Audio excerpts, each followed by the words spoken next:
Alrighty then, NVIDIA is out with a new graphics card. This time around is the GTX 1660 Super. So this now falls in between the 1660 and the 1660 Ti. Here I have the Zotac Twin Fan 1660 Super as well as the AMP edition of the 1660 Super. And in today's video, let's review it. Let's unbox it and I'll take you guys over the specifications, my own thoughts, my review on the 1660 Super, as well as some gaming benchmarks and how this card will perform for its price. So in today's video, let's do that. Before we start the review, guys, this video wouldn't be possible without Vikas from Ankit Infotech. So huge thanks to him for letting me do this video. If you guys want any sorts of PC components, if you want to do PC builds, peripherals, anything gaming PC related, you want to buy something in Bangalore or anywhere in India, you're going to get the best prices. You're going to get all over India delivery, and yeah, it's going to be one of the best services as well. So if you're in Bangalore, you want to build a PC, you can just jump on to SP Road and go to a shop. Plus I'll leave all the details down below, so his contact number, his website and everything, so you guys can contact him if you need anything PC related. And also don't mind if you hear some crackers in the background. It's Diwali time, so I really can't help it, but that doesn't stop me from reviewing this card. So that being said, let's get started. Now talking about specifications of the GTX 1660 Super, you have 6GB of GDDR6 memory here with 192-bit memory interface and 1408 CUDA cores, a base clock of 1630 MHz, a boost clock of 1785, and also the difference here when compared to the 1660 and the 1660 Ti, it is in the memory bandwidth as well as the memory speed. So it is 14 Gbps plus the memory bandwidth will be 336 Gbps, so gigabytes per second, and that really helps in terms of the performance. And talking about the pricing, this will retail from anywhere from 18,500 rupees to 19,500 rupees in the market, and for that price I think it's really good. Comparing it to the 1660, which was available from anywhere from 17,000 rupees upwards till 18K, and for that price, this is a really good 1080p card. Plus, you can also pull off some 1440p gaming on this one. So 1080p, 60 FPS, ultra settings is no problem for this card. Like in the modern AAA titles, in all the modern games, as well as esport titles, and even high refresh rate gaming is possible on this one. So I was in a gaming cafe testing this card, and again, huge thanks to Rex Esports, Kormangala, Bangalore, letting me do the testing and benchmarking of this card. Even on a 144Hz monitor, this card is not gonna break down or have any problems. High refresh rate gaming is possible with esport titles like CSGO, League of Legends, Dota 2, World of Warcraft, Overwatch, any of those games that don't require a lot of power, but is available in that esports category where you need a really high frame rate. This card should help you out. Plus even the newer AAA titles like GTA 5, as well as, although GTA 5 is not a new AAA title, Battlefield 5, and also the new Assassin's Creed game, plus the new Witcher is coming out, and so many other games are coming out. Control is there, as well as the new Call of Duty Modern Warfare. All those new games should have no problem on it. And yeah, if you pair it up with a good CPU plus a little bit of RAM, like 16 gigs of RAM, you have a really good gaming PC for yourself. And yeah, I was using a really decent config for my test bench. So I was using i5 6400 with 16 gigabytes of RAM, a 500 watt power supply, a normal gigabyte H110M motherboard, and yeah, I tested this AMP edition out. So here are the benchmarks.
Alright, now that you've seen the benchmarks and you guys have an idea of how the 1660 Super might perform in 1080p gaming, I really recommend going with the AMP edition from Zotac because we all know AMP edition is going to be the best in terms of performance as well as the looks.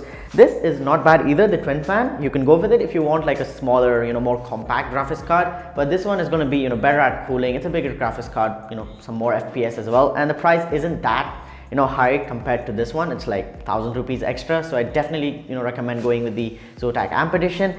And at the end of the day, it's a really good card, the 1660 Ti, for 1080p, even entry level 1440p gaming, and also high refresh rate gaming. It's able to play the newer titles as well as the esport games, and any games coming out in the next few years, this card will be able to play it no problem. You're getting GDDR6, and also talking about the outputs, you've got 3 display ports and 1 HDMI, and that's going to be the universal thing across all 1660 Supers.